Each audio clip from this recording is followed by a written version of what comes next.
Hello, in this video I'm going to be reviewing Fractal's brand new Torrent Nano, which releases today alongside the Torrent Compact. So these two new cases are slightly smaller versions of the very popular Fractal Torrent, and I have done full step-by-step build guides in both the Torrent Nano and the Torrent Compact, and you'll find links to those videos in the description.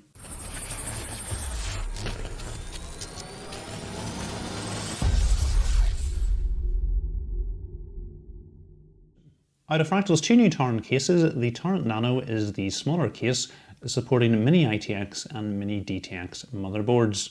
It's definitely on the larger size for an ITX case, measuring in at 417 by 222 by 374mm.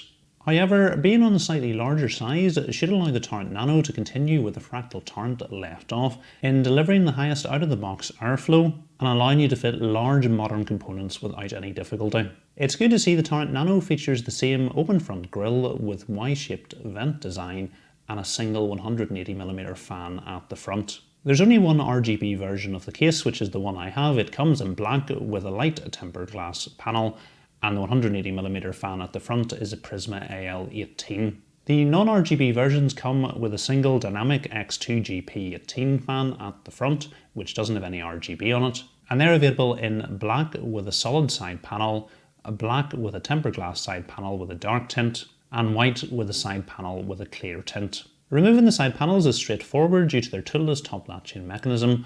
All you need to do is pull them away at the top and the panel can simply be lifted away.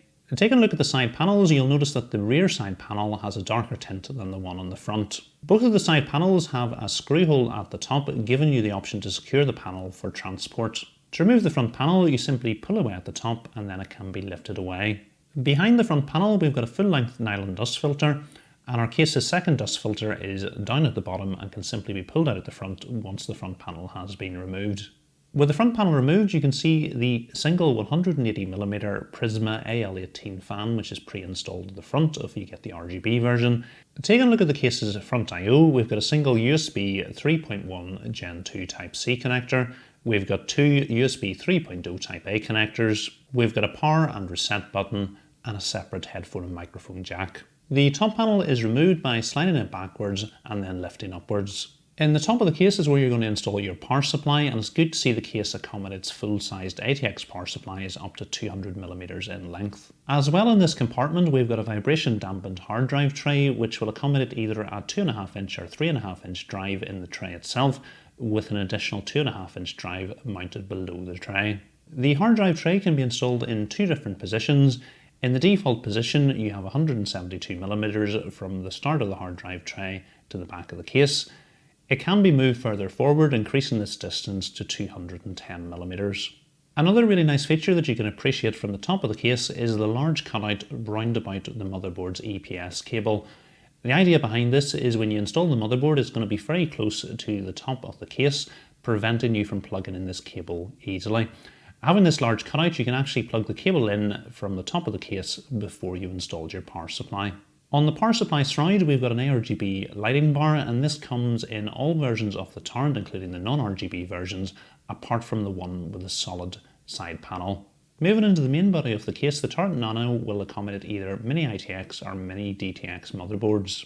Taking a look at the fan support, although the case comes with a 180mm fan in the front pre-installed, Fractal do give you the option to remove this, and using the brackets in the accessory box you can install either two 120mm or two 140mm fans at the front. There is no other case fans included, but it is possible to add a 120mm fan at the rear, and at the bottom you can install either two 120 or two 140mm fans. Although the fan mounting locations at the bottom sound attractive, actually using them in a build might not be that straightforward. Sizing up a fairly large graphics card, the MSI Gaming X Trio, there was no way standard thickness fans were going to fit below the graphics card, and with slim fans measuring only 15mm, these were right up against the fan blades of the graphics card and wouldn't be possible to use.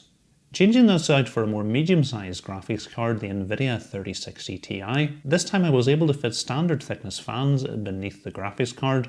However, again, these were touching the bottom of the graphics card, meaning they couldn't be used. Although you were able to fit slim fans beneath this graphics card, it's probably not the best idea, because my previous testing in other cases have shown that with fans so close to the graphics card, you tend not to get really any benefit from doing it. And the slim thickness fans, 1, don't look great, 2, don't give the same amount of airflow as a standard thickness fan, and 3, are significantly noisier than a standard thickness fan. So my advice in the Torrent Nano would be to leave the fans out at the bottom.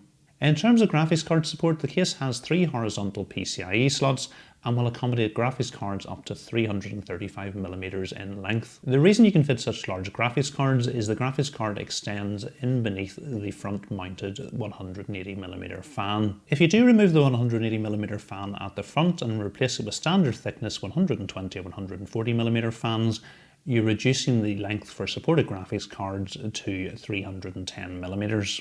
Should you want to go with a radiator and fans at the front, obviously your graphics card support is going to be reduced further. What you need to do is measure how thick the radiator and fans are and take that away from 335 to give you the length of graphics card supported. The case comes with a GPU support bracket, which can be mounted on one of the slots over to the right hand side of the motherboard. And it's also possible to mount a reservoir on one of these slots should you wish to go with a custom loop. In terms of CPU cooler support, air coolers up to a maximum height of 165mm are supported. If you do want to go with an AIO, you can mount up to 240mm AIO at the front, but just be aware that is going to reduce the length of supported graphic cards, and as well you're going to have to remove that 180mm fan, and it's not going to fit anywhere else in the build. Moving into the case's rear compartment, it's good to see that we've got rubber grommets on all the cutouts. They all look to be in sensible places. We've got some cable raceways and plenty of Velcro cable straps. And the cable management space at the back is 29mm. We've also got an additional Velcro strap in the power supply compartment to help manage the cables up there. Just behind the motherboard, we've got another SSD bracket where you can mount 2 2.5-inch drives, bringing the total for this case to 4. What I want to do now is give you a look at the build I put together in the case.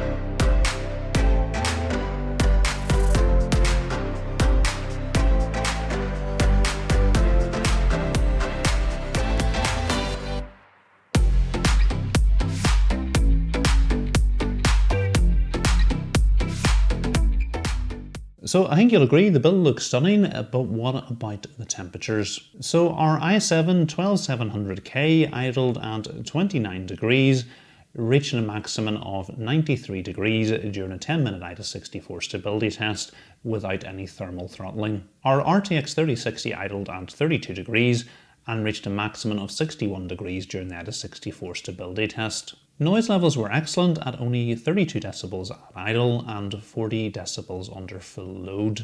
So the temperatures in this case are excellent. To put them into context, I have done a couple of MINI-ITX builds recently with exactly the same CPU that I used in this build. They were smaller sandwich type layouts with a 240mm AIO, which should in theory offer better cooling than the air cooler in this case. However, due to the case design, the CPU ran at over 100 degrees and had up to 26% thermal throttling, whereas using the air cooler in this case, we had no thermal throttling at all. So really happy with the temperatures in this case. The noise levels were also excellent, and I think that was largely due to the fact that we were able to fit a premium air cooler like the Darkrock Pro 4 into the build, which runs incredibly quiet. I did run this on the aggressive fan curve in the motherboard BIOS, and it didn't really increase the noise levels at all. The case fans I did run on the silent fan curve, and what I have found from my previous testing that the 180mm fans, particularly at the front, push an awful lot of air even at low speeds, and you don't tend to get an awful lot of benefit by increasing the speed in terms of airflow, but what you do get is a significant increase in noise. And this PC is actually one of the quietest PCs that I have built. So in terms of temperatures and noise, it is absolutely excellent. So as I've mentioned, I don't think installing fans down at the bottom is really an option, particularly with a large GPU like this. So really the only thermal testing question that I had was, did the rear exhaust fan make any difference? So taking a look at the temperatures with the rear exhaust fan removed, our CPU idled 2 degrees hotter and was 6 degrees hotter during the IDA64 stability test. GPU temperatures also suffered with the rear exhaust fan removed. Our GPU idled 3 degrees hotter and was 4 degrees hotter during the IDA64 stability test. As you'd expect, removing the fan, the PC was slightly quieter by 2 decibels at idle and 1 decibel under load. So the results here are fairly clear. With the rear exhaust fan, your noise levels are going to go up by a tiny bit, but your temperatures of both your CPU and GPU are going to come down significantly. So I would recommend using the rear exhaust fan if you're building in the case. Really the only other thermal configuration that I didn't test was adding an AIO at the front of the case. The reason I didn't test it was fairly simple. With such a large graphics card, I wasn't going to be able to fit the AIO in. As well as limiting your GPU support, I think there's also too many other compromises with it. The main one being the aesthetics. I think the Torrent cases are made by the 180mm fans at the front. And with the original Torrent, you could of course remove the fans at the front and recycle them to the bottom of the case. If you install an AIO at the front of this case, you cannot use that 180mm fan anywhere else in the build. So they were the reasons I didn't test it. If you do want to do it, I would expect even better CPU temperatures. I would expect the CPU to be running somewhere in the mid-80s. The GPU temperatures I would expect to go up fairly slightly as well, because instead of cool air coming into the GPU, you're going to have slightly hot air coming in from the radiator. But you're certainly not going to be able to fit a large premium graphics card like this one if you do that. So for me, my preferred configuration for building in the Fractal Torrent would be the one I showed you in the build video, with a large premium air cooler and a rear exhaust fan. Now I want to come on to my experience of building in the Torrent Nano. In particular, building in a Mini-ITX case can be quite difficult, and you're going to tend to run into more problems than building in a larger case, particularly if you want to use large components like this air cooler and large graphics card. Now, my experience of building in the case was all fairly good. I think that was largely due to the fact that I was anticipating problems with such large hardware, and in particular, plugging the cables into the top of the motherboard is going to be absolutely impossible once you've installed the motherboard in the case with a large cooler like this.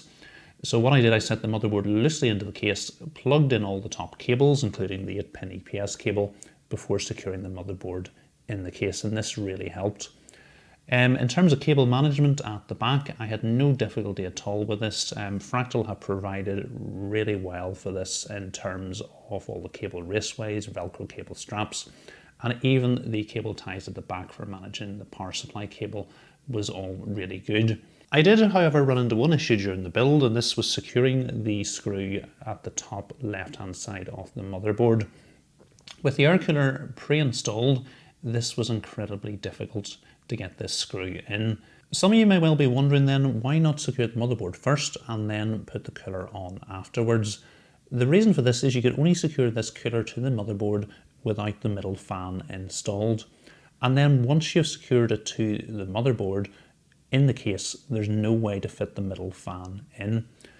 I think if you were using a different design of cooler, you wouldn't have this problem, and that would be my recommended way of doing it. How I actually managed it was using a long screwdriver. It took me about 10 minutes of trying just to get the screw lined up correctly, but I was able to do it. If you have the right tool and one of those little flexible angled screwdriver tips, you could certainly fit it in through the cutout at the top of the case where they've left that cutout to plug in the EPS cable. It is possible to do. It's a bit of work, but certainly having the cooling and silence that this cooler offers, I think it was definitely worth the effort. So moving on to the things I like about the Torrent Nano, and the first is the looks. I think it's absolutely stunning. I was a big fan of the original Fractal Torrent. I've got it on my desk behind me, and it was my case of the year for 2021. So it's great to see that they have stuck with the same front grille and 180mm fan at the front, which I think looks absolutely stunning. The other thing I really like about this case is just how cool and quiet of a build I've been able to put together in it. And like I say, this is one of the quietest PCs that I have built, and the CPU is running incredibly cool. Now, I do think a large part of that is due to the case size and allowing you to lay the components out in this orientation and fit premium air coolers into it. The downside of this is the case is definitely on the larger size, particularly for a MINI-ITX case, and I understand that won't appeal to everyone. For me, it's my perfect size, a MINI-ITX case. I like a slightly larger case where you're going to be able to fit premium air coolers, the components all aren't squished in among each other, and the temperatures aren't running high. But I do appreciate this won't appeal to everyone. The other things that I liked about the case were the fact that you're able to fit a full-sized ATX power supply, so that is going to save you a little bit of money.